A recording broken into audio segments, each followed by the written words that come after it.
Oh, yeah. Run it back, nation. Fire take nation. Sixers nation. What is going on? It is I, DJ Eastwood, alongside RB Philly Take. And we're going to chop it up. We're going to talk some Sixers.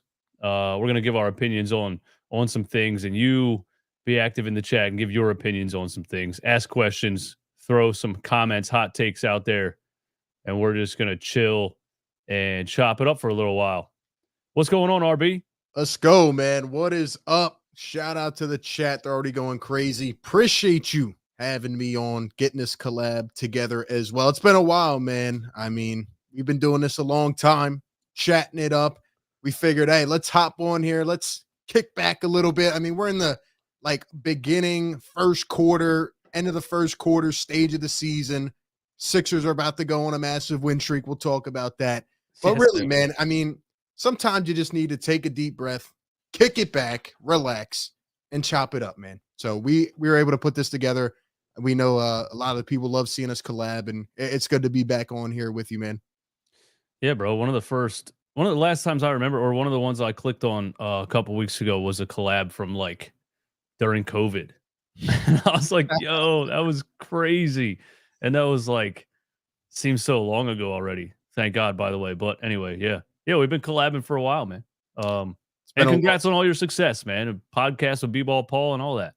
Appreciate it, man. Thank you. And hey, man, I'm ready to get this show on the road, and it'll be good. I see the people in the chat already said. Someone said we're beefing. Someone said it's been so long we're beefing. Nah, just man, grinding. we're not beefing. We've been cool really since honestly before I started. You commented actually on my first video. And then I started watching you, and then we started collabing a little while later, and here we are, man. So 4 or 5 years later, congrats on all your success as well. We've been growing. We've been growing organically, building a community. Appreciate you guys being here, always supporting us. If you're in here, hit the like button on both channels. Hit the subscribe button. You know where to find us, man. So how surreal was it as an independent content creator starting something that you just started making videos in your bedroom to pulling into the driveway of an NBA player's house to do a podcast?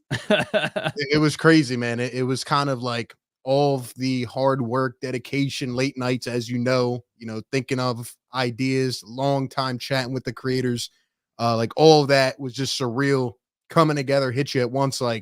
Damn, here we go. It's like little baby steps, and then you find yourself sometimes in opportunities. You got to take them. You got to explore and see how it goes. But all of that together, from where we started, and just to kind of really see how we're, I guess, taking over the media game in general, all content creators. I mean, I feel like people rely on their daily news now from content creators. Maybe I'm mistaken, but I want to know about a team, or I want to hear about a certain player. I'm looking up a YouTube channel, or I'm going on a podcast at this point. So I feel like seeing how we revolutionize the game is really impactful. And it's been one hell of a ride, as you know. Yeah, facts, man. You really got to get B-Ball Paul to say something crazy though. You really got to throw some bait out there, get him to say. He just said it himself, man. he called AD a flopper. He just said in a thing after practice, his first thing he said before they asked him any questions, he was like, don't make me say anything controversial. Yeah. No, exactly. Because, I mean, he'll say it, you know, like they ask the question, he's going to answer back. And, you know, he's a really good dude, man. Very humble and appreciative of his opportunities. And, you know, just getting to like see some of the connections through that pipeline, even like sitting down with Nick Nurse was incredible. I really think he's the coach that could take this team over the top. Like just being able to talk to him, you see the differences, right? From the other coaches. Like he's humble. Oh, yeah. He's won everywhere. He's appreciative of the opportunity. And man, he just works. He's a dog. He fits the mentality of the team. So, yeah, it's been really cool sitting down with these guys. Speaking of Nick Nurse, like I guess the first thing I thought of was one of the things the other day that I was going back and forth with someone on Twitter was the amount of minutes that he plays players. And, you know, I was on a Toronto page too for some reason, and they hate Nick Nurse. They talk about Nick Nurse kind of the way we talk about the other guy. Like they really do. There was someone posted a video of a Raptors young player shooting a free throw, and the caption was, Nurse would never let a 67% free throw shooter take these free throws. And they were saying that he didn't trust young players. And then one of the responses was, that's because he's a 67% free throw shooter.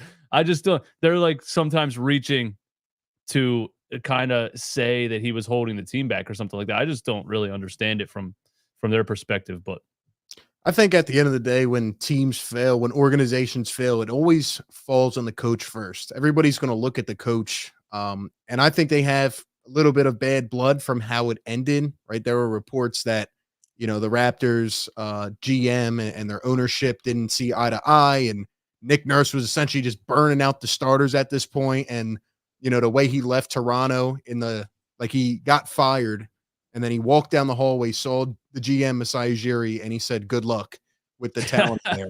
So I feel like did that really happen? I never actually heard that story. Did that really happen? It did happen. Masai Ujiri came out to the podium and he said, you know, I saw Nick a little while ago and he just told me like, good luck with the talent in there.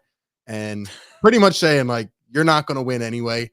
So I feel like that kind of burned a little bit of a bridge there. But when I talked to Nick Nurse and like just seeing the way he has gravitated his team, and if you look at his history, I mean, the guy wins. He wins everywhere he goes. Uh-huh. He went overseas, he won twice.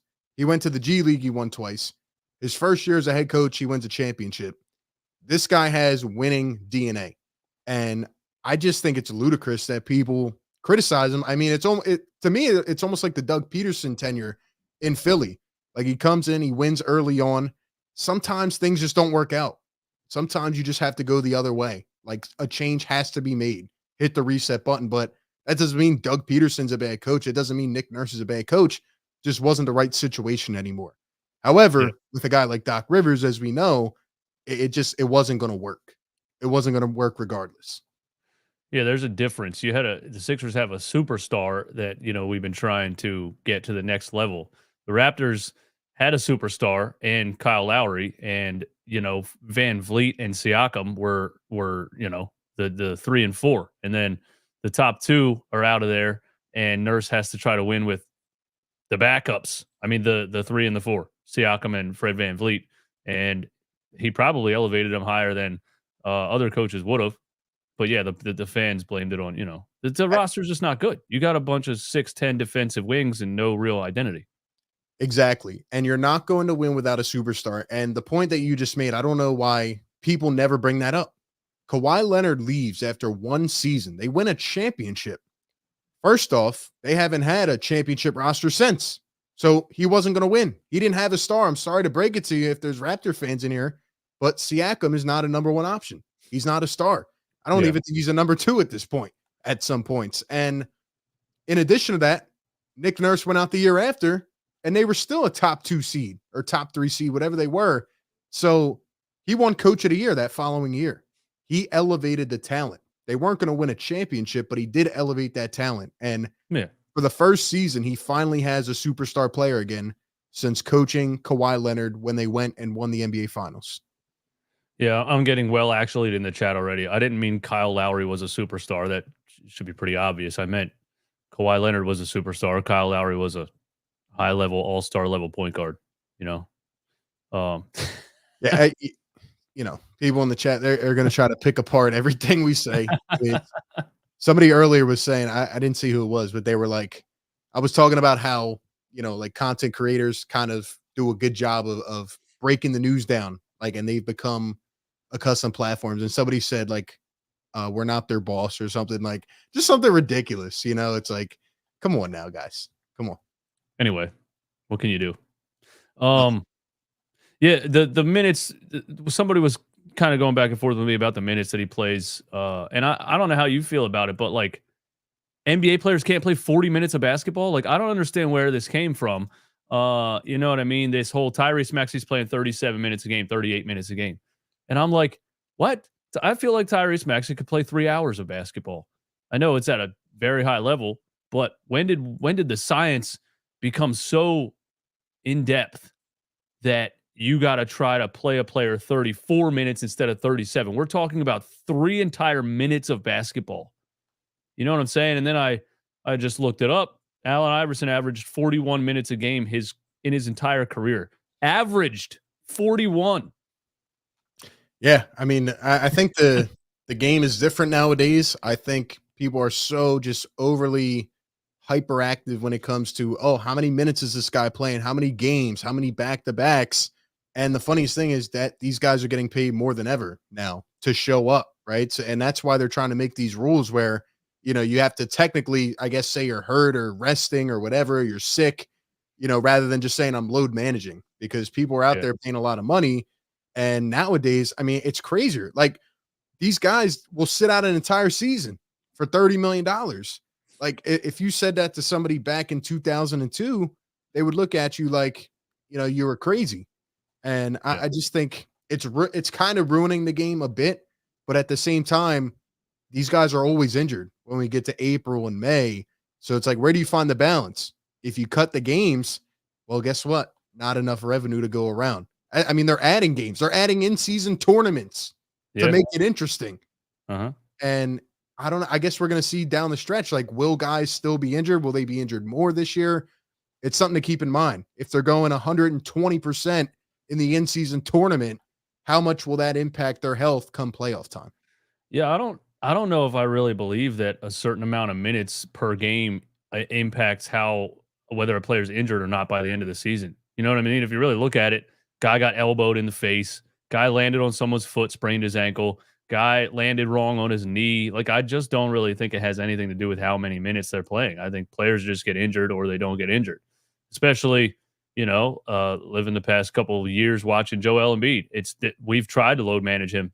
He still gets injured. It just doesn't matter, which I like the approach this year. I like Nurse's approach this year. Let's just play him. If he gets hurt, we're screwed.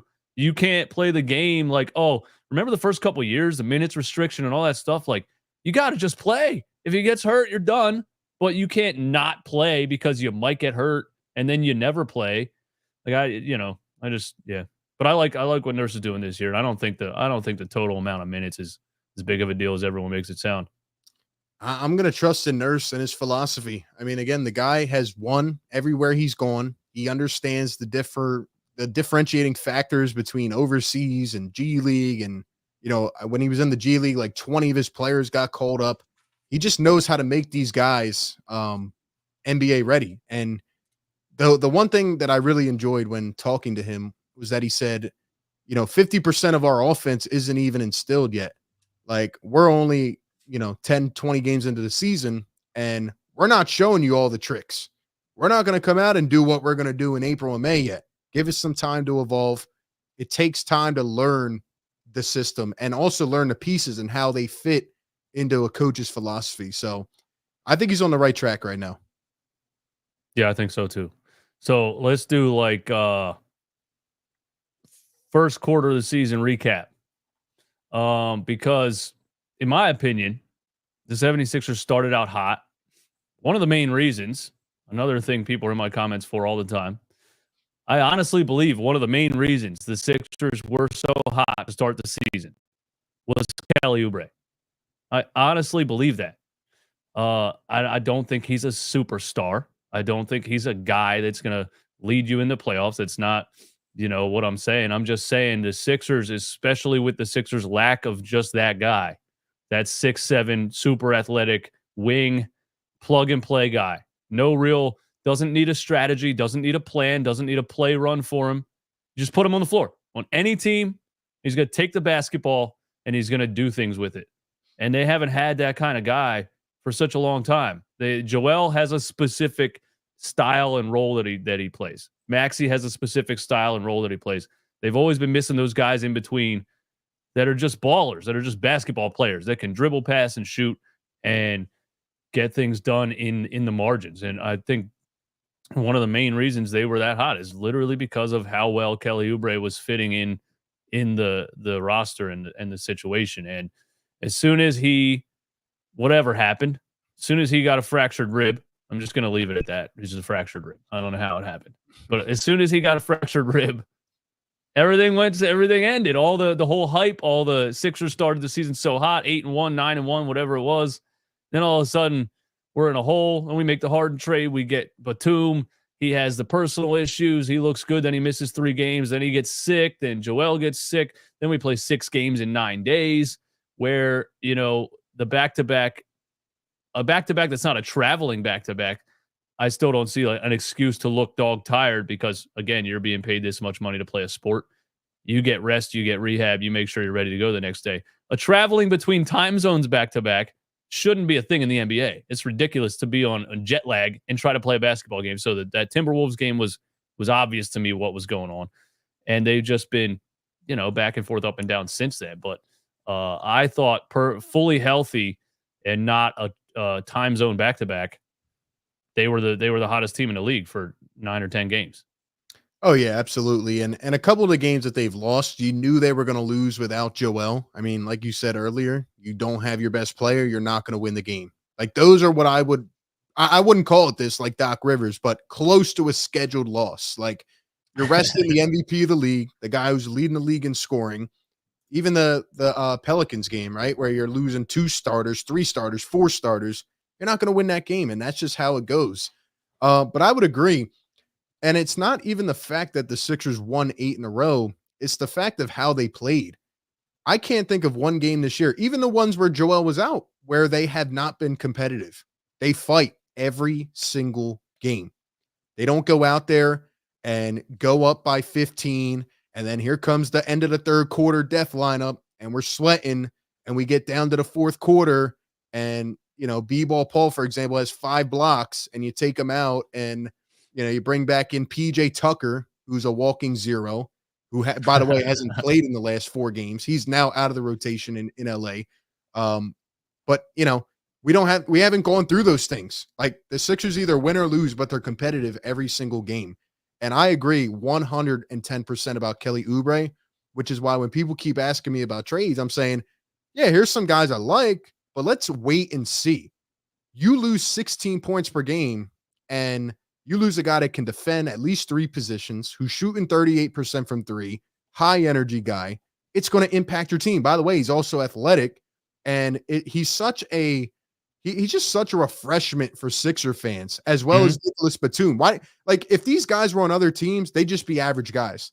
But the Sixers haven't had these guys for a long, long time, and they fit perfectly around what Maxey and Embiid are trying to do. And I just think you let that play out. You let Kelly come back, be the 6th man, then you evaluate what you need. But right now, he's the best kept secret, in my opinion, in the NBA. Once Kelly Oubre comes back tomorrow, I think this Sixers team is going to look a whole lot better. Yeah, and just seeing him in a Sixers jersey, 6'7", the wingspan, the hair, I get some Dr. J vibes. You know what I mean? He plays like Dr. J played, man. Just a big, tall wing that runs up and down the floor and dunks the ball and creates shots. And we told people that he would be more efficient in Philadelphia because everybody wants to only look at the numbers. Oh, he averaged 21 on 20 shot attempts. When you're playing for the Charlotte Hornets, there is no hope. The Hornets are not going to win anything. So you're going out there shot chucking, trying to earn a contract. That's what it was. You come here, you only have to take 8 shots a game as opposed to 20, and you're still not getting blown out. Guess what? You're going to look better. You're going to look better around the MVP of the league. That's why these guys want to play with the Jokic's, Giannis's, and Embiid's. They earn contracts. Yeah, and sadly for NBA players like that, when you go to a team like the Washington Wizards or the Charlotte Hornets, it can affect the rest of your career. Like he didn't know if he was going to sign a contract, and that's because he was on a team where he didn't have leaders on the team. He didn't have a specific role.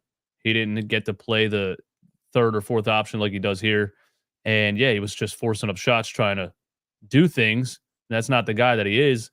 And then teams and GMs will look at the overall shooting percentage and just say he's inefficient.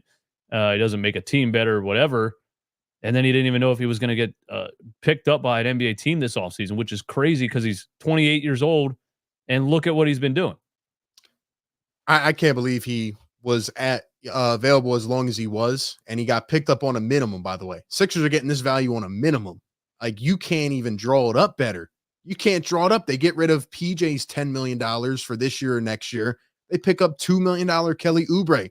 They pick up Nico Batum, who everybody thinks is washed. Joel's out here calling him the key to the team. I mean, you can't draw it up better with that trade scenario, with the late season pickups. I remember we did a stream, I think maybe it was July or August. We're sitting here scratching our heads. What is going on? They signed Mo Bamba. They're not going to re-sign B-Ball. They're out here signing Trez back to the team. What is going on? I think he made up for it in the last month or two. Yeah, I don't know what Daryl Morey was doing this offseason, man. Like, I really don't. I think he was waiting for the Harden trade, but in between that, he didn't really seem like he had much of a plan to improve the team because he wanted to see what he could get for Harden, and he was really just dragging it out.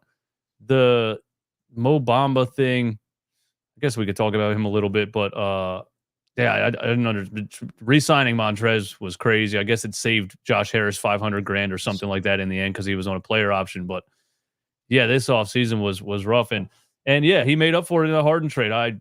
It's such a fleece. It's unbelievable. I can't fathom somebody giving up multiple first-round picks and players for a guy that looked the way that he looked at the end of the past two seasons. And, Clippers fans, just if there are such thing as Clippers fans, just wait for it. He's going to do the same thing in the playoffs. He's not, he's not that guy anymore. People need to stop hoping and praying that he's that guy. NBA players aren't great forever. Mr. Rudy. I was just going to say, I don't know if they're going to make the playoffs with how loaded the West is. I'm starting to think if they miss the playoffs, that would be unbelievable. I really do. Speaking of that, PJ Tucker's comment recently was, there's not enough basketballs in the world for this team. And again, it's a lack of self-awareness type of thing. Bro, you scored 0 points in 9 games.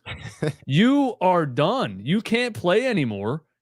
And you're out here talking about, kind of saying like, I'm not getting the ball or something like that. Like, no, you're done. You made an extra $33 million though.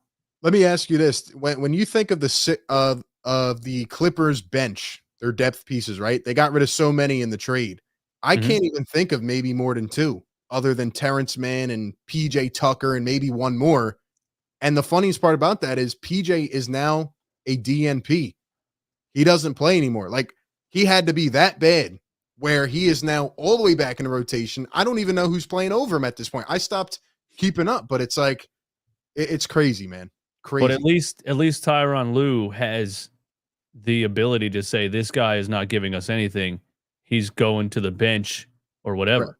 Correct. Doc played this guy for an entire season. He had stretches like this for the Sixers where he put up goose eggs across the board, and we were like, how is PJ Tucker still in the starting lineup? This doesn't make any sense. But Doc didn't care.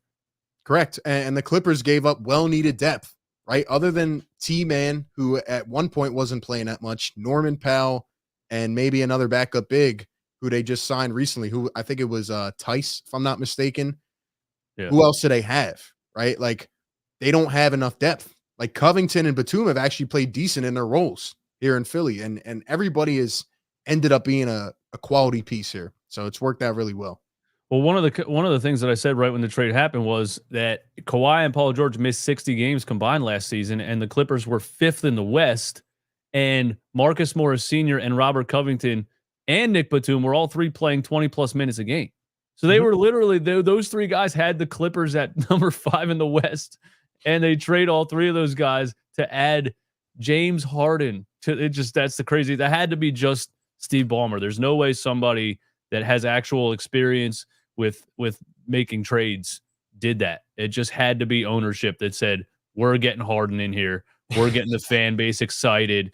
We're going to, you know what I mean? Just that like really out of touch, lack of awareness. Just a guy that thinks he's playing 2K and just, I'm going to get all the big names and all the fans are going to love it and we're going to make a lot of money. That had to be it. There's no way it was actually like strategic basketball thought process. I don't know about you, and I'm not just trying to sit here and poo-poo the Clippers, but when he got traded and the next day you turn on the media outlets, they're saying the Clippers are going to be finals favorites now. Their odds are up to number one. I was flabbergasted. Like, are we serious here? We saw what every time that we've seen that the last 5 years, a team trying to put together that many, perennial all-star, all-pro players and all NBA players that need the ball in their hands. It doesn't work. It does not work. We saw last year what the new formula is, especially with the new CBA. It's exactly what the Denver Nuggets did. And in fact, I think it's what the Sixers are trying to do. Well, it's all a machine. It's all a media machine. ESPN basically works for the NBA. So you get Harden on the Clippers, then it's ESPN's job to talk about the Clippers in a light that gets fans excited for it. It's all just nonsense. It's all nonsense. That's why people come to YouTube. That's why they come to podcasts, because all that's nonsense. Mr. Rudy, dude is the face of Skechers. I can't support that. I'll give Rudy credit, man. He comes into every single live stream. I appreciate his dedication. I just don't agree with him. He keeps it 100 too. He says what he thinks. And a lot of times me and Rudy are like, bro, I'm like, what are you talking about? But he keeps it sports and I like it. I actually have an idea that I proposed on one of my last streams, and it actually fits in perfect to our collab here. I have a theory that Mr. Rudy Poo is Wesley Stone. I mean, let's think about this. He would have defended Ben Simmons by now. He would have brought up Ben Simmons' name by now.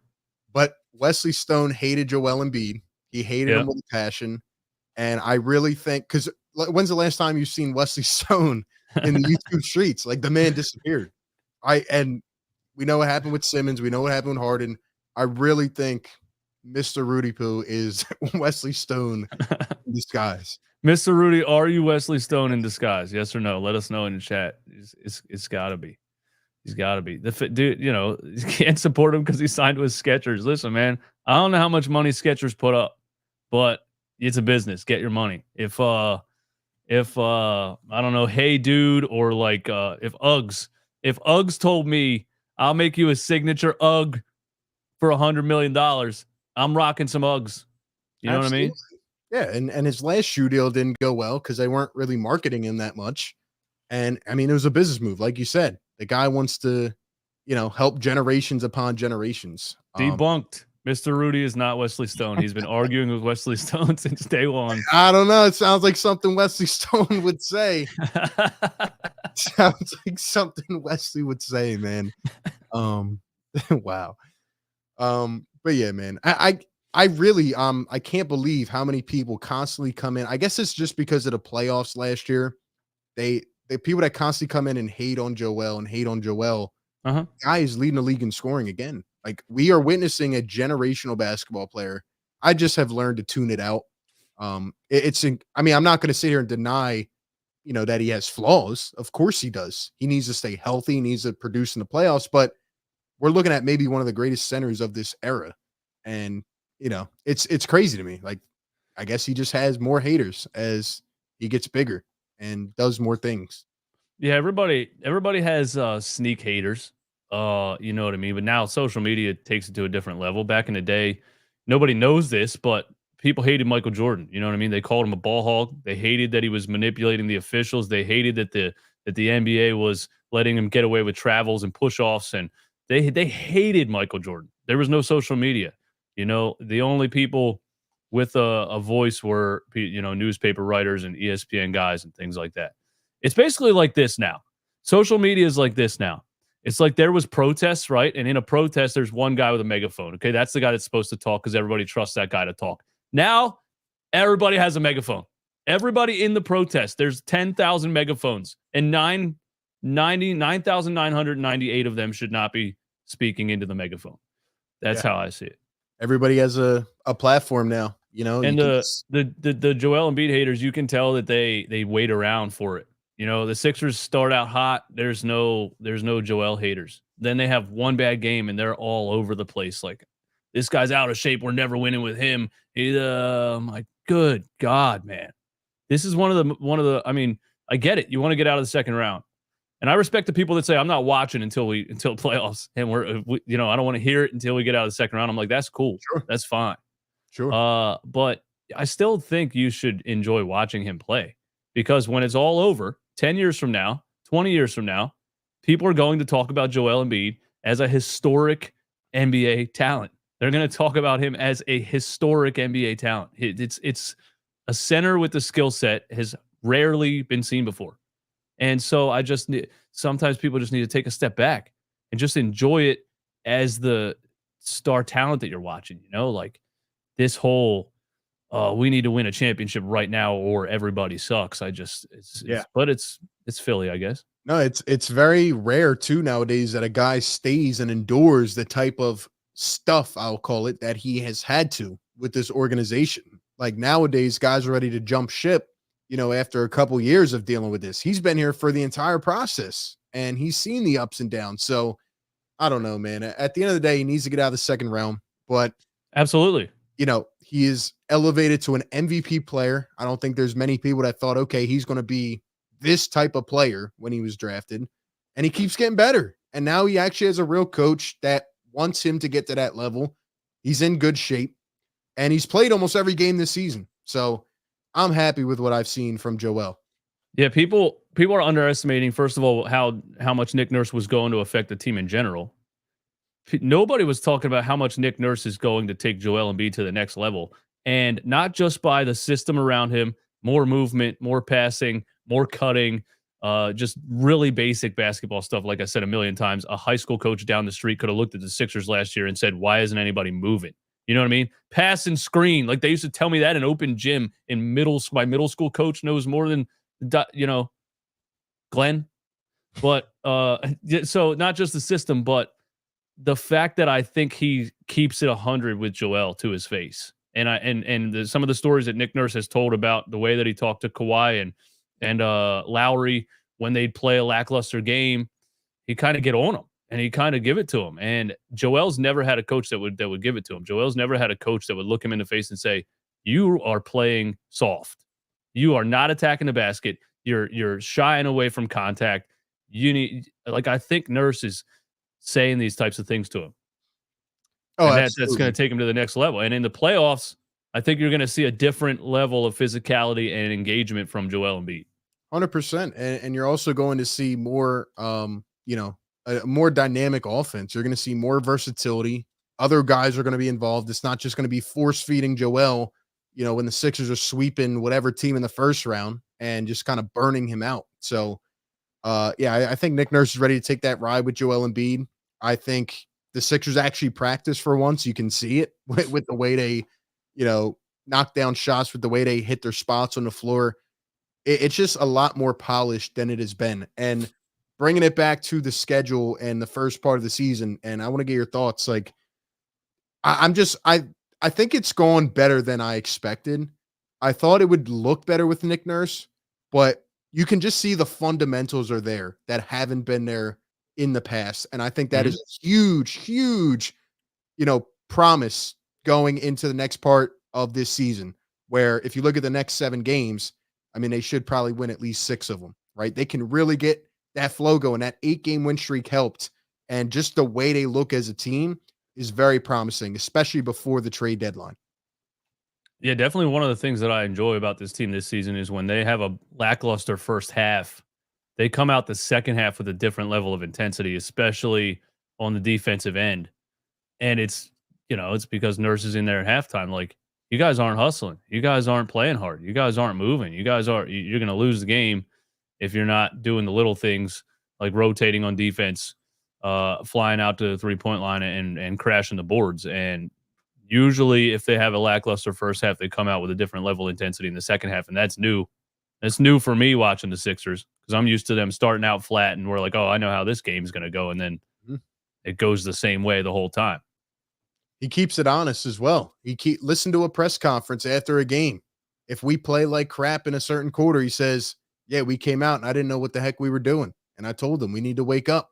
Even if Tyrese Maxey goes out and has a stellar game, he says, yeah, I told him to his face, you need to be 25% more aggressive. These guys have a certain level of respect from Nick. And just by talking to him, I could see it. I could see why. He demands greatness.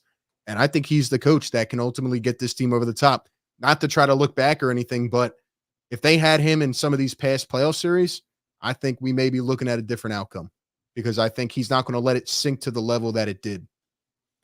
No, I don't think so either. Like when you look back at like the Ben Simmons years and every time we got into a big playoff matchup, it became clear that he can't be a half court point guard. And then Brett Brown was like forced to use TJ McConnell or somebody that would have, or Shake Milton. Like, yeah, that would have happened a lot sooner. Probably would have happened the first month or two of the season. It would have been like, you're not a point guard. You're not playing like a point guard. We can't do this. But yeah, it drug out those years because you didn't have a guy that kept it 100 like that. I don't think. No, yeah, absolutely. And looking forward, I mean, I think the team, again, the fan base is going to be reluctant to kind of buy in until we get to that playoff round again. But looking at this team right now, I mean, they've definitely been more promising than we expected. A couple games have gone here and there based on guys being out, etc. But like I said, you look forward. Here's the next part of the schedule: Washington, Atlanta, Washington, Detroit, Charlotte, Chicago, Minnesota, Toronto. I mean, that is a stretch right there where you can really gravitate, take over the East, and be one of those top two teams. I would expect them to come out and dominate, honestly. They should. There should be a lot of Joel Embiid 35 and 10 and didn't come back in the fourth quarter type of games. Huge. There should be a lot of those. Huge. And I love the way he substitutes these guys. You know, we don't have to see the third quarter death lineup and let the other team build momentum getting back in the game. All these fourth quarters may have really helped, you know, in terms of Joel being able to sit out and, you know, maybe it doesn't help the stats, but I mean, it's good for him long term. Shout out to Daniel Wren for being a member of Fire Take Nation for 10 months. D-Trek Morgan, the Sixers should trade Tobias and those draft assets for Brogdon and Grant. I was just going to say, should we talk about Tobias Harris? Because when you go ahead. I think we should talk about him, but also in a trade sense as well. Because obviously if people say, you know, trade this, trade that, like tying back into that, is he the one that has to go? Is it go acquire a couple more role players? Is it this or is it that or a backup, whatever? I'll let you have the floor because I feel like you need to get it off your chest a little bit. And I know. Well, I was going to say when you were talking about Nick Nurse and some of his comments like post game or how he'll get on Tyrese Maxey a little bit and be like he needs to be more aggressive. The things that he said about Tobias after that just abysmal performance against the Boston Celtics. I mean, like, you know, the people do this Tobias Harris thing where they're like, he's solid. He's a no, like that. That's the opposite in that game. He was a giant negative. He didn't help you at all. He hurt you a lot. And Nick Nurse post game said like he needs to stop going east to west and he needs to keep attacking. And I'm like, I was watching him try to attack. He just was getting his ass kicked. He got blocked at the rim, got the ball back, and went up on the entire team and got blocked again. And I don't know what Tobias Harris really is as a basketball player, like as an NBA player. If Tobias didn't get that max contract, would he even be a starter in the NBA? I think he would. I think he'd be a starter, but maybe on like a mid-tier team, maybe like a lower mid-tier team. He's just inconsistent, man. It's frustrating. He's really just who could we compare him to? I can't even compare him to anybody because when I think of a random role player, like I was going to say Jaden McDaniels. And when I think of like, that's probably a bad comparison, but when I think of just a random like role player, even those guys at least have some athleticism, can finish and transition. I just don't understand really what Tobias Harris does well. I want to be a little fair to Tobias here. And trust me, I'm frustrated because I did buy into the early season vision of Tobias. I thought he was unlocked with Nick Nurse. So did I. I thought it would be a perfect fit. we're kind of now seeing like it's similar to prior seasons. But to be fair to Tobias, I know the chat's going to hate me. I don't think the Sixers, like if there was a list of teams that Tobias Harris should never play on, it is the Sixers. And here's why. Because he plays the 4 and Joel Embiid needs an athletic 4 next to him. You look at a guy like Oubre, right? Or somebody else, like even a B-ball Paul. Why were we proposing that B-ball Paul should play? Because Joel needs that athletic finisher, rebounder, a guy who can snipe threes. My number one issue right now with Tobias isn't similar to prior years where he's, holding on to the ball too long or this or that. You know what it is? I think he's shooting 32% from 3. That is unacceptable, man. In prior years, he's been 38, 39, even 40. You can't shoot that low of a clip from deep and expect to be a starter, especially when you don't rebound the ball. My thing in the Celtics game, he had 5 rebounds. Come on, man. Come on. Even when Joel was out, like you have to step up and be that guy. When have we said, yeah, we handed the rock to Tobias and he went out and won us a game? That's my frustrating thing. But if you put him on the Hornets or the Pistons, right, he's going to be great. It's just he should not play on the Sixers in the role that he's in. And that's my fairest way of saying that Tobias just is not playing well. So you think he's better without a guy like Joel Embiid? See, I think Joel Embiid helps him out because he obviously without Joel, then it's like, okay, who's going to step up? And it's not him. With Joel on the floor, he can just kind of hide and take the ball here and there and do his thing and try to fit in. And that's really what he is. Again, it's not his fault. He got offered $180 million. Nobody's going to say no to that. But then there's expectations that came with that money. And sure. He's not a $180 million player. He hasn't been. He's never gonna be. People also think he's gonna change too. They're like, he just needs to do this more consistently. He's been playing the same way his whole career. It's not gonna change. This is who he is. He's not a $180 million player. But if you put him on the Pistons or the Hornets, I think it'd be a lot worse because you see what he looked like in the Doc Rivers offense with not a whole lot of like strategy or planning, and it was more ISO. And you see what he looks like with Joel off the floor. And when he gets the ball in his hands and it's like, okay, Tobias, go create something. He's not a shot creator.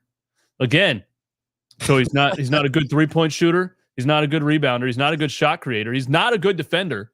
He overhelps on defense. He doesn't retreat right. What does he do good? You said you're gonna be fair to Tobias, and then you said all the things that I said. He's not good at anything. My fairest way of being fair was I just don't think this team is good for him. Now, when I say he's going to be better on like the Hornets, what I mean is like, yeah, he's going to put up more points. He's going to have more opportunity. He's going to have the ball in the open space of the floor more. But here, like, we need him to do one thing. We need you to dribble drive into the post, turn, put it up right away, get your bread and butter going, get your easy buckets, but he just can't do it against better defenders. So I feel like a lot of that pressure would be off that resides here in Philly next to Joel Embiid. Like when the playoff series come and the big moments come, you just can't hand him the rock. You can't say, go do that. And I don't even know what I'm trying to say anymore. I just think it's not the right fit for Tobias Harris. I think we need I'm trying to think of the best prototype, like just a lengthy 3-and-D power forward that can grab 10 rebounds a game. That's what they need next to Embiid. Right. And they just don't have it. I was saying at the end of that Boston game that I felt bad for him. And what I meant by this was that, again, signing that contract came with expectations. And he's not good enough. He's just not good enough of an NBA player to be paid that money. So then he has these expectations on him. And he tries to do things that he can't consistently do because he's just not that good. So he's at the end, he's in the fourth quarter crunch time of this Boston game, and he's getting blocked at the rim, and he's throwing the ball out of bounds, and he's shanking the ball up the side of the rim, and he's getting called for traveling, which, by the way, he has to lead the league in traveling over the past 5 years. There's nobody that's been called for traveling more than Tobias Harris.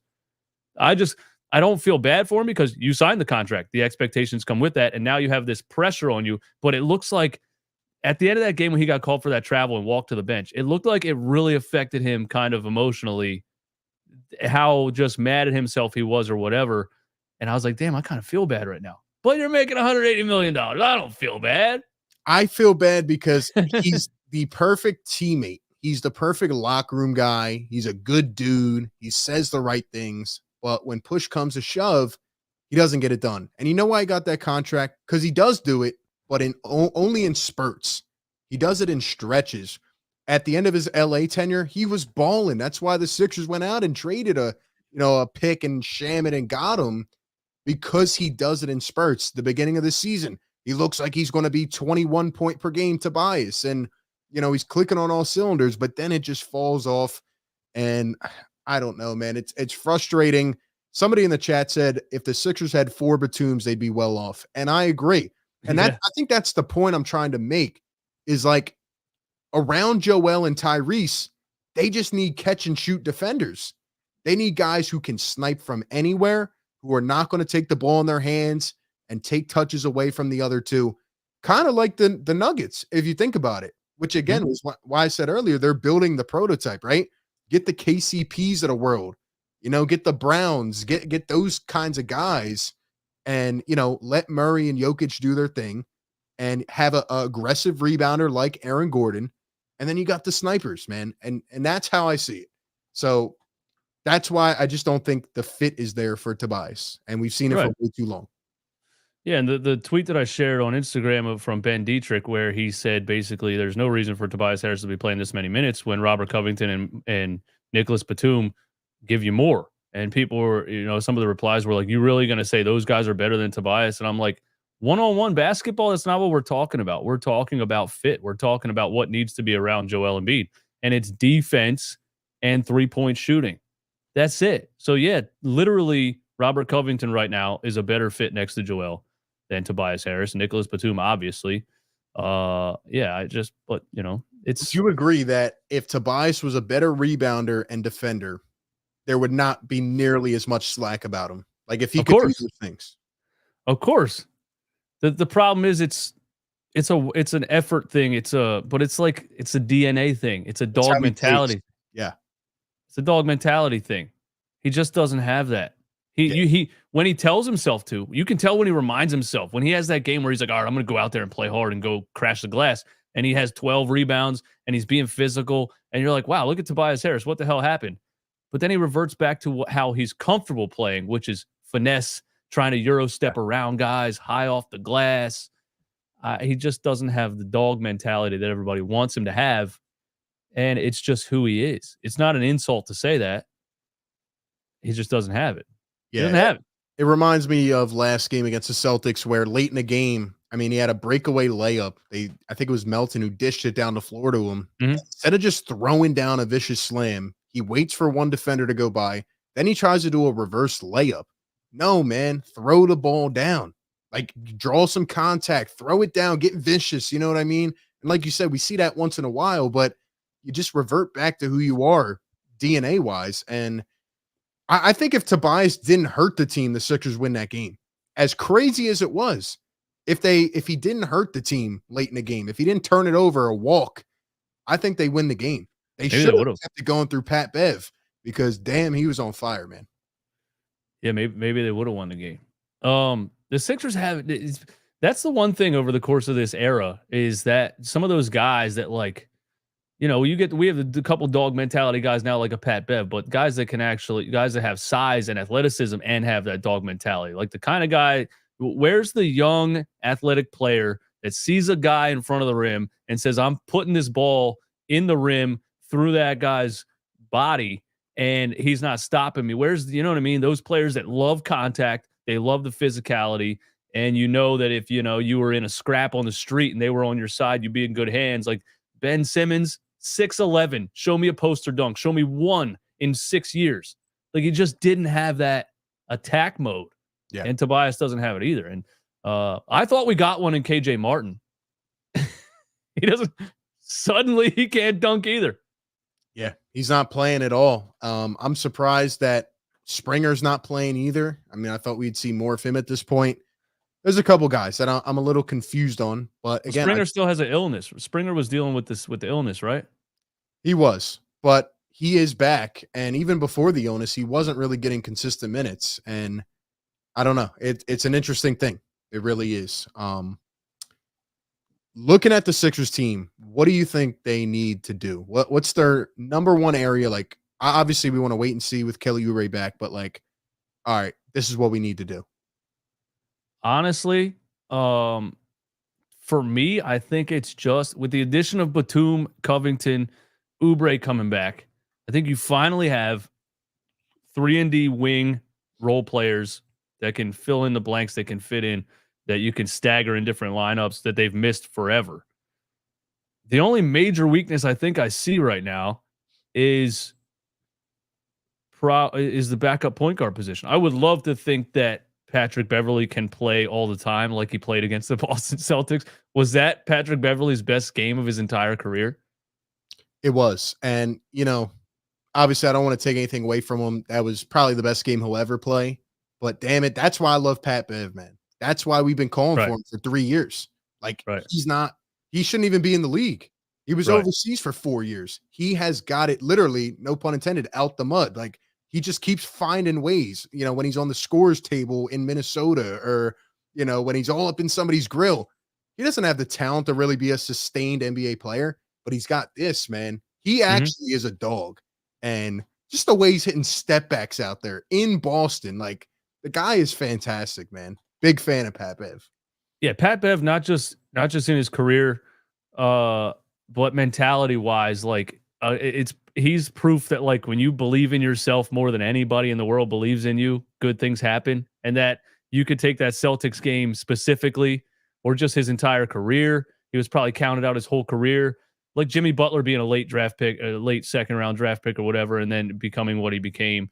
You can just tell he's like, I can do this, and everyone's like, yeah, you're kind of just Pat Bev, and then he comes out and does that, and you're like, damn, dude, what the hell? And it's like, that mentality is what gets a guy undersized, not athletic, consistently on NBA teams and making an entire career out of it.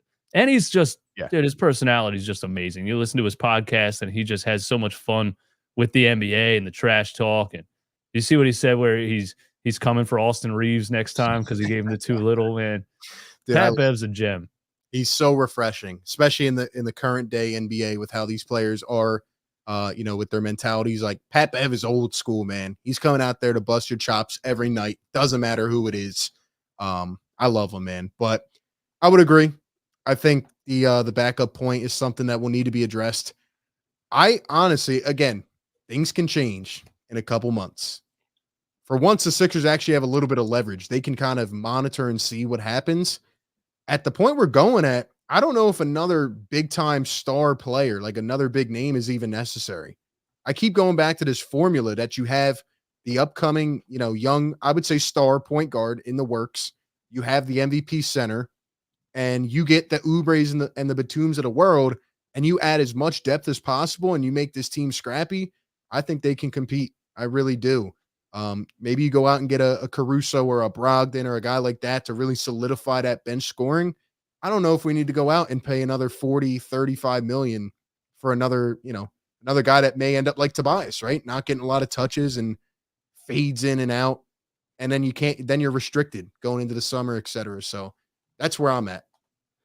Yeah. Caruso is a defender who has a little bit of like half court facilitating ability, right? But does he really give you much offensively? I think he averaged like nine points a game for his career, He can shoot. And I wouldn't say he's the best facilitator by any means, but he's a high IQ player. Like, he knows how to fit into a system. And I think with Nick Nurse, in my opinion, he would flourish defensively. I mean, he's a point of attack ball defender. He's right up in your grill. And so far, I mean, he's actually been one of the best players on Chicago. We called that months ago. We said they were going to implode. They have imploded. And Alex Caruso, they're saying, might have the most trade value on the team. That's how good he's been. I'm actually going to look up his actual stats, but I think he'd be really good on his team. Yeah, he would be. So it'd be nice to have that, first of all, that defender where when a guy's, cooking you, you can just, hey, we got Caruso. Go, a guy that can guard literally Kevin Durant in, late fourth quarter situations and make him struggle. And then he has the kind of Jaden Springer with experience and a higher. I don't want to say higher IQ because Jaden Springer's just so young, but Yeah. a dog defender that knows what he's doing. Absolutely. And I think if you get Caruso, you're not done there. You need to get another scorer for the bench. One guy that I've been saying, I know you remember for years, Jordan Clarkson. I mean, he, just like that microwave score off the bench. But you look at Caruso's numbers, he's averaging almost 10 points per game. He's averaging 2 assists, 3.3 rebounds, 1.5 steals per game, and he's shooting 48% from 3. I mean, I didn't know he was shooting 48. 48. Yeah, he can shoot, man. This is the best year of his career so far. About 3.6 attempts per game. He's a dog, man, and he can defend. He can defend his ass off. So I'm big on Caruso right now. I just don't know what it's going to take to get him. The more you wait, the more that value goes up. Yeah, and Chicago is definitely going to try to sell high. That's definitely, they're going to definitely try to sell high on Caruso, and it's going to be an overpay for whoever trades for him. It's going to be an overpay. It's going to be a Drew Holiday-esque overpay. Yeah. Twice, by the way. And Drew Holiday won a championship in Milwaukee, but it was an overpay. And the Boston trade, it was an overpay. Yeah. It's gonna be an overpay for Caruso, and I don't think Daryl's gonna give up 2 first-round picks for him. Yeah, I would agree. Sexton and Lauri covers Tobias' salary. Sounds nice to me, but again, Lauri Markkanen is going to warrant a lot of return. I think Utah will be a fire sale. I would love Jordan Clarkson. I would love Colin Sexton. I would love Lauri Markkanen. But what is it going to take to get him? Like we just talked about. I mean, Lauri, he would be a perfect fit next to Joel Embiid. Oh That's my God, actually the play. That's the kind of player I'm talking about. Lengthy, good shooter, rebounds, defense. Mm-hmm. There you go. Athletic as hell. Yeah. And was underrated in the beginning of his career because of common denominator here, Chicago Bulls. Chicago's down bad, man. Gets out of Chicago, and it's like, oh, look, Lauri Markkanen is as good as everyone thought he was going to be. He just had to get out of Chicago. Dude, it's crazy, man. I was so confused. That was the one team that I said was going to like really line the balance and affect everybody. And they re-signed Vucevic. DeRozan's on a contract year. LaVine's got 4 years left. Lonzo Ball may never play again. Chicago is down bad. They need to sell everything immediately. Yeah, they do. They should have done it this past offseason. They tried one more time. Everyone kind of predicted what was going to happen. There was nothing that showed you it was going to be any better. Right. If we trade Tobias, we lose our max spot in the offseason. We can sign 2 high-level role players like OG or a star like Paul George without spending draft asset. If you trade Tobias for multiple players that match the salary, you're not losing a max spot in the offseason. If you trade him for players who there's players that are expiring also, and there's a lot of ways. If you trade him for Zach LaVine, yeah, you lose your max slot, especially for the next. I think there's 5 years left on his extension. 4? Yeah, 4 years left. And in addition to that, you're going to pay Tyrese Maxey. Don't forget about that. So, I mean, a lot of cap allocated to the top 2 guys. And then if you bring in another heavy asset in there like that, it's going to be tough.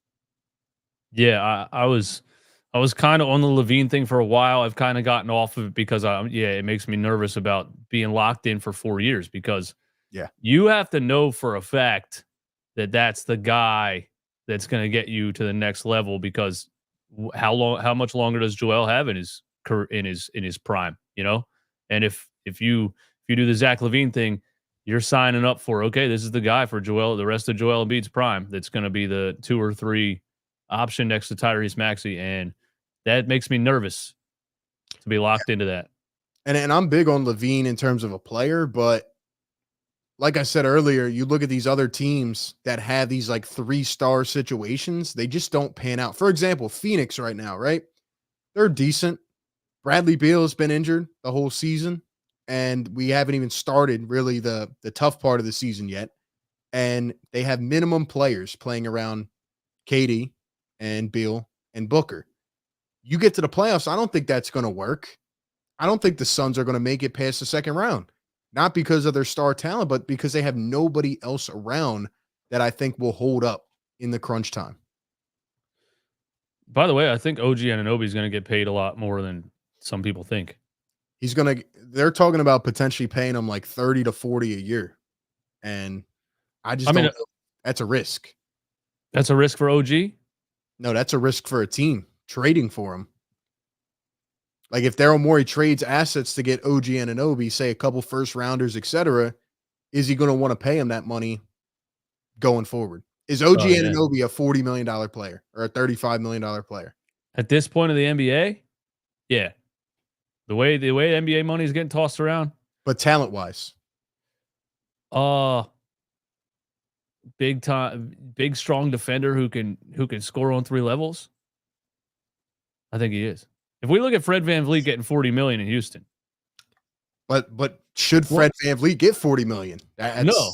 But what is $40 million at this point? That's what I'm saying. Should Jaylen Brown be the highest paid player in NBA history? I think we're seeing eye to eye on like these guys shouldn't be getting that much, and I agree. Like based on the market, yeah, he is.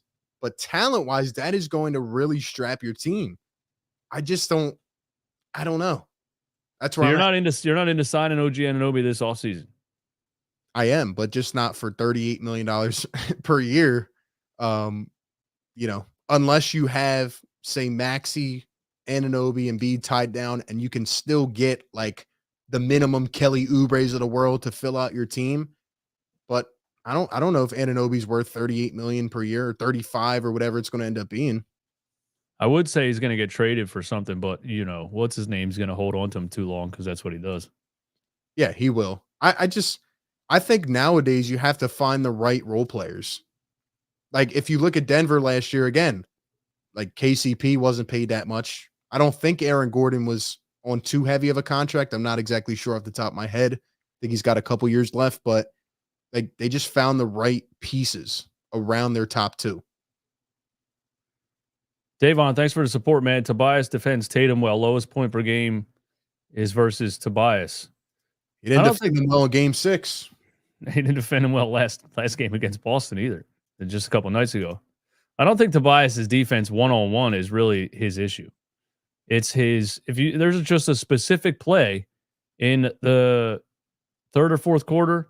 I don't know what part of the game it was, but Drew Holiday drives the lane. Tobias Harris slides over to double Drew Holiday and leaves Jason Tatum wide open for 3. That's just common sense. And Jason Tatum doesn't miss a wide open 3. You're giving up 3 points to slide over and try to double team Drew Holiday. That's the type of stuff Tobias Harris does defensively. It drives me nuts. Tobias Harris has a lot of defenders, to my knowledge. I'm not saying the Super Chat was a defender, but I've found out that he has really a lot of supporters. And I'm not saying he's a bad player, but he's just not what the team needs to get them over the top. Like you put him last year into that fourth option. He can't be a spot up shooter, but he can't be the second guy as we saw during the whole Ben Simmons thing. And he can't really be the third guy because he doesn't step up when you need it. So where does he fit? Where does he fit? I have not been able to stand watching him play basketball for the past 4 years. Give me the guys that can shoot, run, and dunk. Where are the guys that can shoot, run, and dunk? What is Tobias Harris? He's a little like stutter step, jab step, cold for a travel, high off the glass. You're 6'8" trying to go high off the glass. I'm over it. I'm so over it. I'm so glad this is the last year. Please don't resign him. My disdain for the style that Tobias Harris plays is on another level. You think probably a great guy? Probably a great guy. Again, people think if you talk about what you think of someone as a basketball player, you're talking about them as a person. Probably a great guy. Have never been able to stand watch and play basketball. That's just me. Do you think that there's a chance he would get traded at the deadline? 100%. He's 100% getting traded at the deadline. 100%. Put it on the news, man. Put it through the outlets, man. Tobias Harris is 100% getting traded at the deadline, guaranteed, and it's because the expiring is that valuable to teams that want to clear cap space. That's the only reason. Teams that are going nowhere and want to clear, like for instance, it's not going to happen because Daryl wouldn't do it, but if the Bulls could get off of Zach LaVine's contract by taking on Tobias and then getting rid, you clear $40 million instead of being locked into 4 years. That's what's so valuable about an expiring contract. Somebody's going to do it. It's going to be a bad team. But will the Sixers do it? Let's say they go on a run here in this next month with the easiest schedule I've ever seen. And let's say they're like, I don't know, 29 and 12. 29 and 12 near the deadline. You think they make a trade? I don't think they do. I don't think they would mess up that structure. Daryl Morey's always been a guy. He's always been a guy that continues to make trades. Yeah. But I like when it comes to these big salaries, does he move off them in season unless there's toxic drama? Maybe not. I just think it like if the season started going downhill or the Sixers are like 500, yeah, absolutely. I think he gets moved. But they keep winning. I don't know. They can keep winning with him still being a negative. That's the thing about it. He's not the reason they're winning. No, I agree. And that's the flaw right there. That's you can get if you can get two role players and get rid of that expiring contract, I would do it. I don't know if Daryl Morey does it. I want to get your opinion on Mo Bamba because the preseason he was terrible. First anytime he gets a couple minutes here and there, hasn't looked good. And then against Boston, he hits a couple threes from the top of the key and gets a little confidence. And, in 19 minutes, scores 11 points, 4 for 7, 2 for 4 from 3, 6 rebounds, 5 offensive. Do you think Mo Bamba has backup center value? Because some of the comments that interest me are when people say, if Nick Nurse was so great, he could get more out of Mo Bamba. And then I saw what he did at the end of the Boston Celtics game, and I'm like, wait a minute. Maybe Nick Nurse is going to get something out of Mo Bamba. Somebody in the chat summed it up best for me. They said, Mo Bamba is a fire song. That's where I'm at. Look, shout out to Mo. I'm happy for the guy. Again, I'm always going to try to see a little bit of optimism. Like he got minutes. He made the most of them. I'm happy for him because it must be frustrating signing a free agent deal with a team that you think might actually play you and you don't play for the first 10 games of the year. But I don't think he has anything to offer. I don't think there's a fit. I mean, maybe I'm a little biased here, but my guy B-Ball Paul, the guy produces. And there's people out there that say, oh, well, Paul still can't do enough offensively and this and that. Okay, fine. Maybe you don't want him to be the backup center, but this team has enough big men with Joel and B-Ball Paul, and then they bring in some of these other guys. I just don't see a need for Mo Bamba. I just don't see it. Well, that's one of the things too, is that, the fans say things like, we need a guy for when Joel Embiid is out or for when Joel Embiid is injured. And I'm like, if Joel Embiid is injured, you're not winning. Everybody needs to get that through. Nobody's winning with Mo Bamba. Nobody's winning with a backup center. Nobody's winning a playoff series. The Sixers are not winning a playoff series if Joel Embiid is injured. There's no backup center, Andre Drummond. Some people are telling me Dwight Howard, who's in China or somewhere. You're not winning if Joel Embiid's injured. That's just the end of it. When Joel Embiid's healthy and he plays, the Sixers are this good, and that's how good they are, and he has to be healthy and playing. That's just all there is to it, in my opinion. But correct. The Paul Reed thing, we still haven't seen him and Joel on the floor together. I didn't watch the whole podcast you had with Nick Nurse and Paul. Did that come up at all? I did ask him.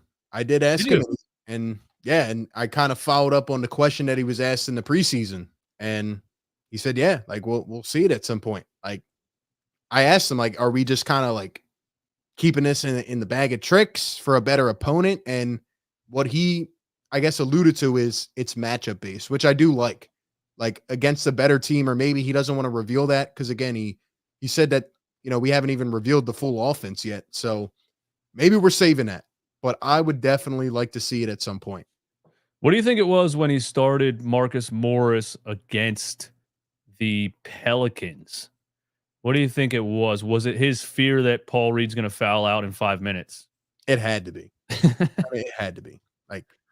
But you're also forfeiting the game if you start Marcus Morris at center against Zion Williamson, one of the most powerful paint presences anybody's seen in the NBA in the last maybe, I don't know, 10, 20 years.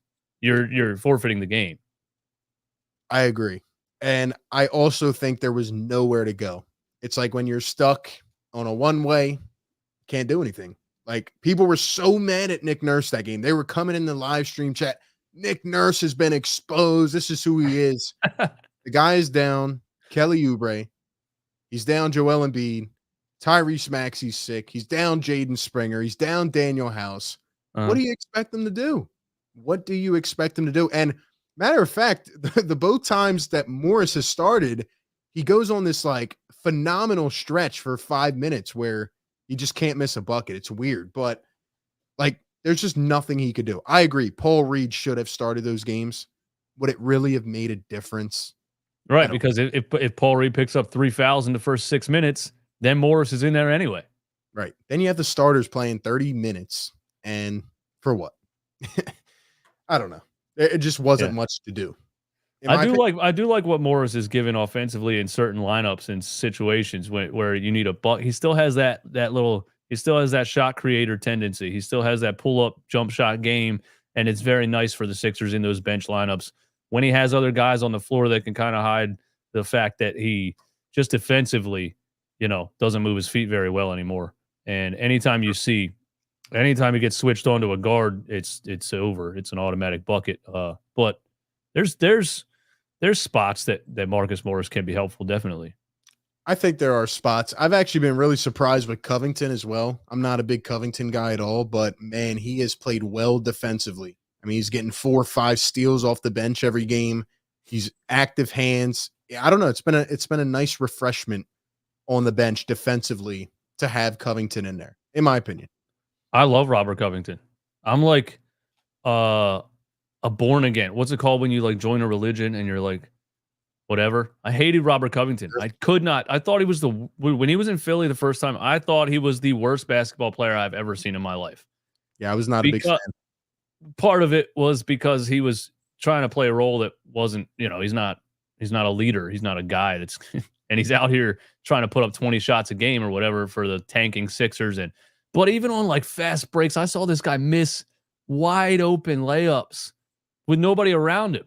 And he comes back here from the Clippers a couple years later and he's dunking the ball. I didn't see him dunk the ball once in his first 6 years he was with the Sixers during the process era. I didn't see him dunk the ball. He learned how to dunk the ball in LA for some reason. His defense has been smothering.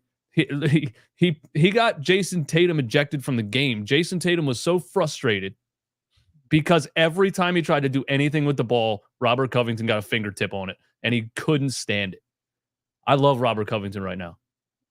And I think that's another example, not the same as Tobias, but when you have him in the spotlight, when he's trying to be your starting 3 and he can't really put the ball on the floor, it just is not the right fit. He can't do it, but you put him in these spot situations and he's out here plucking away 4 steals a game. Like I love what I've seen from Covington.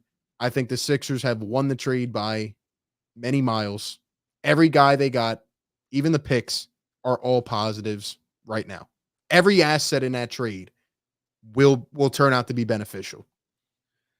Davon, Chris Bosh that's a big leap to throw out there in a Mo Bamba conversation. Chris Bosh in Toronto before he went to the Miami Heat was dominating the paint in the NBA. He was absolutely dominating the paint in the NBA. We got to think of somebody else besides Chris Bosh to throw out there with Mo Bamba. I can't go there. I'm not saying that you're comparing them either. You're saying play him like they played Chris Bosh. Chris Bosh was an animal. I don't understand. Like it's the same thing we saw when they signed Bamba. And I remember we were live streaming and people told us that Mo Bamba is going to end up playing the 3 and he's going to play the 4. Like, no, he's not. Just because he had 1 30-point first half against the Sixers last year doesn't mean that he's a 3-point shooter. Who doesn't have a 30-point half against the Sixers? Right. Right. And it's like, he's not that guy. unfortunately. He was very hyped coming out of college and had one of the biggest wingspans, and he was great. He was a lottery pick. He's just not it. He's not it, unfortunately. And he doesn't have like a center of gravity. He gets moved really easily. He doesn't have he's big and tall, but he just gets moved so easily. He can't defend the rim. It's crazy actually to be that size and not be able to defend the rim, but he can't defend the rim. Absolutely. And even in like the preseason, he was missing dunks. I mean, he's missed a couple this year in the regular season. He's missing layups. I think he's played better, but can't expect it to keep up. I wouldn't expect it to keep up. Before we get out of here, my new thing lately is pissing off Celtics fans. I'm having an absolute blast with it. The Instagram clips, the TikToks, the segments of my videos, they come in and watch my entire video to wait for me to talk about the Boston Celtics so that they can type their little heart out in the comments, paragraphs on paragraphs on paragraphs. It is insane. And I don't read any of them. I see 3 paragraphs and sometimes I'll comment back, not reading that. Thanks for the comment. Algo gang. I'm out. But are you high on the Boston Celtics as a championship contender?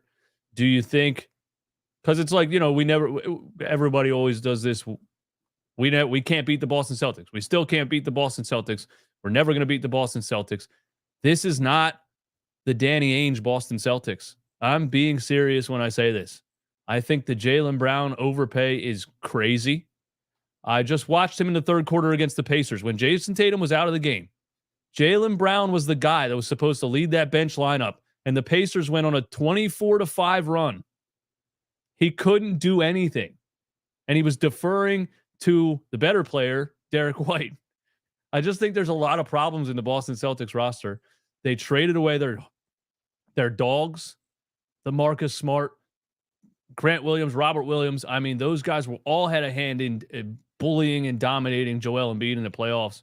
I know we haven't beat the Boston Celtics in the playoffs, but this is a different Sixers team, and this is a different Boston Celtics team. And I'm not convinced on the Celtics this season. I'm just not.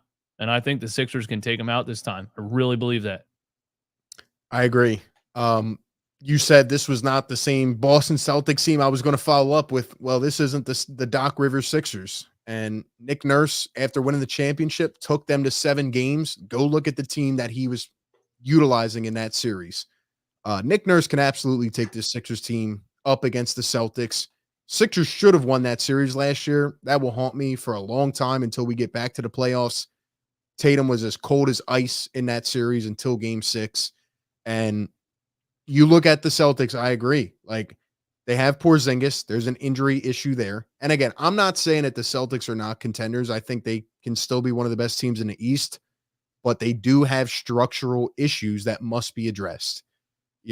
Marcus Smart, like you mentioned, Rob Williams, Grant Williams, can Horford hold up late in the season? And the fact of the matter is Tatum and Brown have never got it done. That Jaylen Brown contract is insane. And I like Jaylen Brown, but he's the highest paid player in NBA history. And you could argue he doesn't have a left hand. He doesn't have a right hand. Right. Yeah. He doesn't really dribble. And it's crazy. It is crazy. And I think that the Boston Celtics are beatable. I think Milwaukee is beatable. I think the Sixers are beatable. I think everybody's beatable. I think the West is loaded and the East is wide open. Do you know the Orlando Magic are like the number 2 seed right now? Yeah, nobody's talking about them. Nobody's talking about the Magic. Nobody. They were injured all last season. Yeah, they're a great young team. They're not going to be a finals team, but that is where the Eastern Conference lies right now. You look at some of these teams, Chicago, not worried, going to blow up. Atlanta, couldn't be worried. Who else? Who else in the East is really a competitor? Is Miami doing anything? No, they stalled on Damian Lillard, and they said, nope, we're going to sit back, do nothing. We lost out. Jimmy Butler's pissed off. They thought they were going to go back to the finals with high schoolers. No. Who else? Toronto, not doing much. Who else in the East is really that team that fears or that puts fear in your mind? Indiana on a good come up, but are they a finals team? No, they're not. So probably not a finals team, probably in a couple of years though. Maybe. Absolutely. And I think Halliburton is all world. But you look at the East right now, I think every team is beatable. I think it's wide open. And I'm really looking forward to the deadline because if the Sixers add what they need to, I think this is the year they can actually get past second round. I can't believe I'm saying it, but the East is wide open. It's going to be a battle come playoff time. Yeah, that's the best way to put it. Beatable. I'm just saying they're not this juggernaut that nobody can touch. They're just not. Celtics fan in the chat said Jaylen Brown significantly better than Maxey, playoff player than Maxey. I mean, at the end of the day, Jaylen Brown, Tatum, they haven't got it done. They haven't got it done. And we're in the same place. Right. So do you think there's any team, like, are you fearful of Milwaukee? Do you think that now they have like put together more of a sample size that going into a playoff series, like that's the team you worry about? Honestly, I might be more fearful of Milwaukee given their experience and their history and Brook Lopez, who can't miss a shot against Philadelphia. Yeah. You got to play them physical. When Giannis stops getting every call in the world in the regular season, when playoffs come around and you can kind of stonewall him and he can't just plow through everybody. It depends how they call the game. I know I sound like a hater, but watching Giannis play just drives me nuts. He really just plays football and he either levels a guy into the second row and dunks it, or he gets a foul call every single time. But Brook Lopez usually turns into a 7'1" Steph Curry against us. But no, they got defensive issues. And when it comes down to it, playoff series, does Damian Lillard, the increased offense and decreased defense, does it help you that much more than they were? Like, are they that much better off than they were with Drew Holiday in that spot? Right.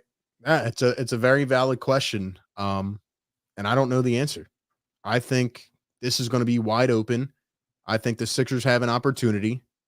And I think if they get to the playoffs healthy, they're as good as anybody. So, yeah, I give the Sixers a shot. M3333C. You call it pissing off Celtics fans. We call it Sixers fan coping mechanism. By the way, the Sixers beat the Celtics fully healthy. First matchup of the year. Yeah, they always just they don't even. I don't even think they watched that game. They never mentioned that game. I don't think they watched it. And I was going to take your opinion seriously until I saw this. Harden literally carried y'all in the playoffs. That series is not competitive if Harden doesn't step up in ways Embiid can't. 2 games, Harden was great. 4 games in a 7-game series, James Harden was the worst player on the floor. I'm talking bench players, everybody. 4 games out of 7, he was the worst player on the floor. Game 6 and Game 7, he was 3 for 18 and was a minus 68. So it's just craziness to say that Harden carried you in the playoffs, because he carried you, and he carried you into the depths of the ocean like that submarine that went down there and collapsed. That's what Harden did in the playoffs. He carried you. He didn't carry you anywhere above sea level. The Sixers had that series won. Like I said, it's going to haunt me, even maybe more than the other ones, because you were 4 minutes away from winning that, from finally taking down Boston. Boston played like crap the entire series. They didn't deserve to win that series. Then they got beat by Miami. They got beat by who? By who? Jimmy and undrafteds. I mean, come on, man. You see what I mean? That the typing their hearts out, man. Look, this guy is literally 90% of the chat, dude. Look at this. Look at this. Look at this. It's unbelievable, man. Give your keyboard a break, man. Your batteries are probably low, man. You got Jesus, give it a rest, buddy. My favorite part was the other night when they came flooding into the live stream and they were pumping their chest out. One guy said that the Celtics had the championship DNA late in the game because they closed out Patrick Beverley and who? And these other guys that don't even play that much. Furkan Korkmaz. Crazy, man. Celtics, they smell blood, man. So do the Sixers. It's going to be I'm ready for another healthy matchup against the Celtics. Both teams at full strength. I'm ready for that. They can win it this time. Also, I want to address one more thing in the chat. By the way, shout out to everybody in here, man. Hit the like button if you're in here. Be sure to support both shows. Somebody keeps talking about Halliburton.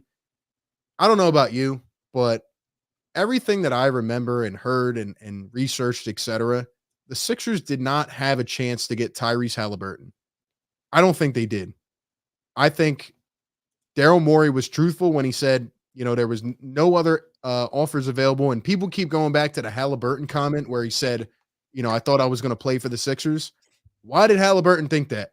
Because he's 20 years old, because he goes on social media, and all the reports are saying, yeah, the Sixers could, be available in trade talks with the Kings, and Ben Simmons could be a Sacramento King, and Tobias Harris and Matisse Thybulle could be Sacramento Kings. I don't think that he turned down an offer of Ben Simmons and Tobias Harris for Tyrese Halliburton, Harrison Barnes, and whoever else was on the table at that time. I just don't think he did that. Well, I think he did, because here's why. Ben Simmons at the time still had a lot of trade value. And if you look at who the Kings traded Halliburton for, Domantas Sabonis, big rebounding, power forward-ish center who can pass the ball, run the floor a little bit. I think they might have thought at the time, Ben Simmons is a perfect piece next to who's the point guard's name? The one they didn't trade. It's late. You know who I mean? Who? Kings. Oh, De'Aaron Fox? Yeah, Ben Simmons is a perfect piece next to De'Aaron Fox. And I feel like they would have made that trade. And we're talking about a guy in Daryl Morey who has a life-size, not anymore, had a life-size painting of James Harden in the entrance to his house. He wasn't trading him for anybody but James Harden. I just don't agree. I don't agree because Ben Simmons did not have a lot of value as we thought. Ben Simmons was traded to the Brooklyn Nets because the Nets went on an 8-game losing streak and James Harden quit. He literally stopped running down the floor. He stayed out the night before games. They had to trade him. It was the perfect situation for both teams. Ben Simmons sat out half a season. There was no guarantee about what he could still do. And the Kings were trying to make that push into playoff contention. And they traded away, essentially a future maybe MVP, all NBA player. So I don't think they were trading him for Ben Simmons. I think they were smarter than that. But maybe not. They are the Kings. So did they trade the wrong point guard? Did they trade the wrong point guard? That's a tough question. I think the real question is, did they draft too many point guards? They drafted all these guys. They drafted Davion Mitchell. I think the trade was a win-win, but I really liked Halliburton pre-draft. And I remember Daryl Morey being on the radio on 97.5, and he said, Sixers fans just want me. He said, we're waiting it out. We'll wait the whole 4 years if it takes that long. He wasn't being serious, but he was like, Sixers fans just want me to trade him for a bunch of random players just to get rid of him. And I was like, a bunch of random players. And then the rumors come out that this was possibly offered. And he just, in my opinion, he saw James Harden. That's what he saw. And he wanted James Harden. And he got James Harden. And Tyrese Halliburton's that dude right now, man. He is. Tyrese Halliburton's all world, man. What he did to the Celtics in crunch time last night. He's unbelievable. I mean, we're talking about not just a facilitator. We're talking about ISO, double cross on Drew Holiday from 30 feet. He was a superstar scorer last night, not just this facilitating point guard. He was a superstar scorer last night. Tyrese Halliburton's great. I was big on him before the draft, and I remember, the same issues lied then as now. His jump shot is absolutely awful, but it goes in. And I remember before the draft, they did a pre-draft special on him. He was at home with his family and friends.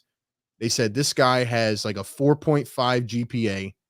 He's smart. He understands like being a good teammate. He has all the intangibles. And when we think about how this franchise has played out with the Ben Simmonses of the world, etc., maybe these things need to start being taken into consideration. Tyrese Halliburton is a smart dude. And look at what he's done. He was devastated when he got traded from Sacramento. He said, I wanted to be here my whole career. He did not let it phase him. He has now become an MVP-like player. And damn, he's still pretty young, man. A lot of money coming his way. A lot of success. Was he 22? 23? I think he is, I would say 23. I think he's 23. But I'll look it up. And, you know, we can't live in the past or hope that we could have possibly had him or anything like that. But when 23.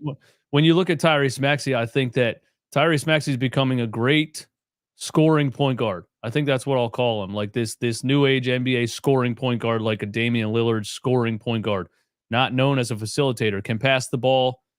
Pat is becoming better at running an offense than he was last year, the year before. But if you can find a combo guy like that, like a Malcolm Brogdon or whoever else, a guy that's more of a floor general facilitator, you can play them together in certain lineups. You can stagger them. There's a lot of things you could do. People think if you get another point guard, you're taking the ball away from Tyrese Maxey. And I think that, no, you let Maxey run certain lineups. And then there's lineups like the one that Nurse brings Pat Bev in the game and has Pat Bev kind of running these pick and rolls and has Maxey playing literally the shooting guard in those lineups. There's a lot of different things you can do. And I think he's trying to do it with Pat Bev right now. If you can get a guy that's just a better point guard and defender than Pat Bev, you can play him with Maxey and it doesn't, take the ball away from him. Absolutely. I mean, Halliburton sees everything. There's games where he's going out there 15, 16, 17 assists while dropping 30. Like, the sky's the limit. He's 23 years old. I mean, he's just getting started, man. He is going to be a real threat. So I'm happy for his success. I'm glad getting traded didn't just like completely bottom his career. Like, he's found a way to make it work. And he's going to be a threat in the East. I'll tell you what, I'll tell you this. If we get to the playoffs, first round against the Pacers, a lot of running. That team runs. Oh, yeah. Space. They don't stop. They're going to tire a lot of teams out, whoever they play in the playoffs. Yeah, and they got some combo guys that really play their roles well. Matherin and Buddy Hield and who's the other guy there that was really cooking last night against Boston. Hold on a second. What was last night? Monday? Yeah. Celtics Pacers. They got a lot of guys. It's a known name too. He's been around the league for a little while. Nesmith. Yeah. Nesmith. Yeah, Aaron Nesmith. Former Celtic. They have Turner, who's bought back into the vision there. They have Bruce Brown, jack of all trades. They have my guy, TJ McConnell. TJ. Don't ever tell me again, chat, that TJ is not an NBA player. The guy, he's like a Pat Bev. He finds a way. He's always up in your grill. You're trying to inbound a pass. TJ is there, man. I'm happy for McConnell. And he got a bag, too, a couple years ago. He did. And the rebirth of Obi Toppin also on the Indiana Pacers. Hey, man, you got a coach that's willing to experiment. A coach that's been around a while, Rick Carlisle, who's willing to experiment with a bunch of young players. See what it does, right? I mean, he's got all these guys, all these weapons. He's just like, yeah, go out there, play as fast as you can. Don't let anybody catch up to you. Tyrese, you take the ball and you run the floor, man. I mean, we're 1-1 against the Pacers so far, right? We beat them on a Sunday, and then we played them like the next day. 2 days later, we played. It was one of those you play the same team 2 times in a row. Which, come on, NBA, what is this schedule? But they snapped our win streak. Tyrese had 50 the first game. That's I interviewed Nurse the day after. We talked about the 50-point bomb. Kelly Oubre got hit by a car, and then the Sixers lost that second of the back-to-back. Well, Oubre is going to be back tomorrow.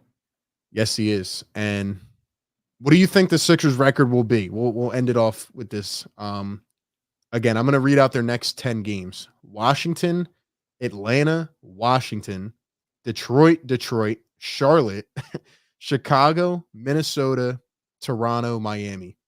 Like what's their record going to be in that stretch? Are any of them traveling back-to-backs? Let me look at it. Actually, yeah, one of them is Friday night against Detroit, and then the next day against Charlotte in Charlotte. Yeah, so you go from Detroit to Charlotte. The Hornets aren't good enough to really upset you, though, are they? The Hornets stink. LaMelo Ball is out again. I feel really bad for him.